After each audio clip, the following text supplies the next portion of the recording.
February is Teen Dating Violence Awareness Month. Navigating relationships and dating as a teenager, especially if it's their first time, can be challenging. Joining me this morning with more on how parents and loved ones can help their teens navigate this, our friend Rania Mankarious, CEO of Crime Stoppers of Houston. Rania, good morning. Thank you so much for your time this morning. We do appreciate it. Good morning. I'm always happy to be here.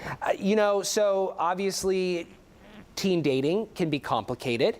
It's tricky to navigate with your child as a parent, but also for these children. We have Teen Dating Violence Awareness Month. Talk to us about the significance of why this is so critically important.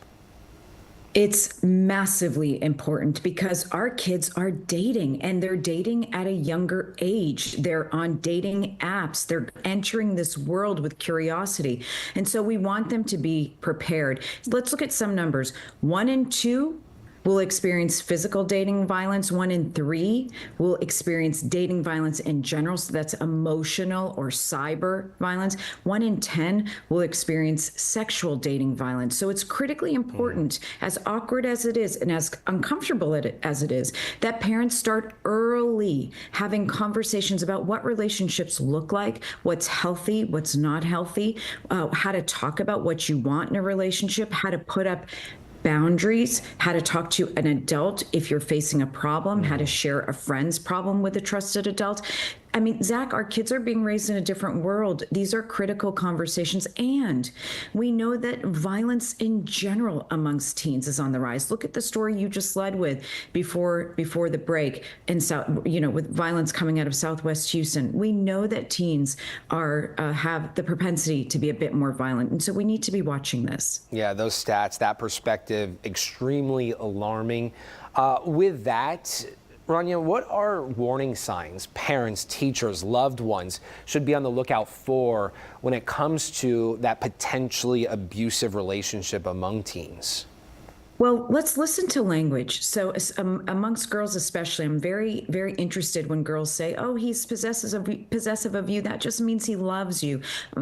Let's redefine what a healthy relationship is. Let's understand that teen dating violence is physical, it's emotional, it's sexual, it's stalking, it's controlling, it's being abusive with language. We want to look for a child that becomes isolated from their friends, isolated from their family, withdrawn. Certainly, we want to look for signs of abuse, physical abuse, bruising, cuts, changes in demeanor, maybe a change in academics. These are all red flags. But the tricky part, Zach, is that this sort of overlaps when kids are going through a lot of changes in general, hormonal, physical, mental, emotional. But we want to really be careful that if there is a dating relationship on top of it, and we're seeing especially this type of isolation, self-harm, maybe criticizing, we really need to dive in as parents. We cannot brush these signs off. I'm so glad you brought parents up and the role they have in this.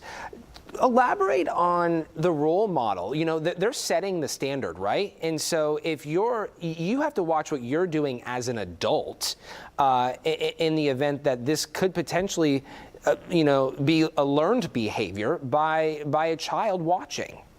Absolutely. And we know that being a victim of partnership abuse, domestic violence, teen dating violence actually can create a lifelong pattern. And you're almost in some cases 3 times more likely to end up in an abusive situation. So we call on parents to break the cycle, but not just to break the cycle. Lead by example in conversation. I am not going to allow, as much as I love so-and-so, I'm not going to allow them to talk to me this way, to treat me this way, to treat you this way. I am going to break the cycle by doing X, Y, and Z. We don't tend to talk to our kids this way, but our kids are maturing faster. They notice everything. And in an age-appropriate manner, it's actually empowering to talk to them about what they're seeing, explain why it must stop, what you're doing to try to put an end to the cycle, and how they can be, not that they bear any part of that solution, but how they can actually be part of the solution by understanding what's wrong and what's right. Understanding, putting an end to that, talking about exit strategies, and helping these children facilitate that getaway response.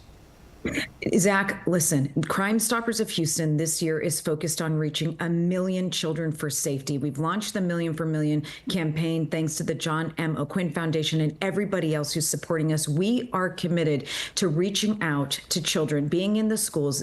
Go to millionformillion.org, get free resources, sign up for free presentations. We'll give resources to your teens. We'll help you. We'll hold hands. We want to just circle this community, kids across Houston, certainly, and across this great state of Texas, giving them the tools they need to be safe proactively. And we want to thank you so much. You're huge partners in this effort, and all of those who have supported us. Our kids deserve this effort. And so we're going to dive in and do what we can, especially in February, Teen Dating Violence Awareness Month. And it's really easy, as we've talked about in the past, to get involved.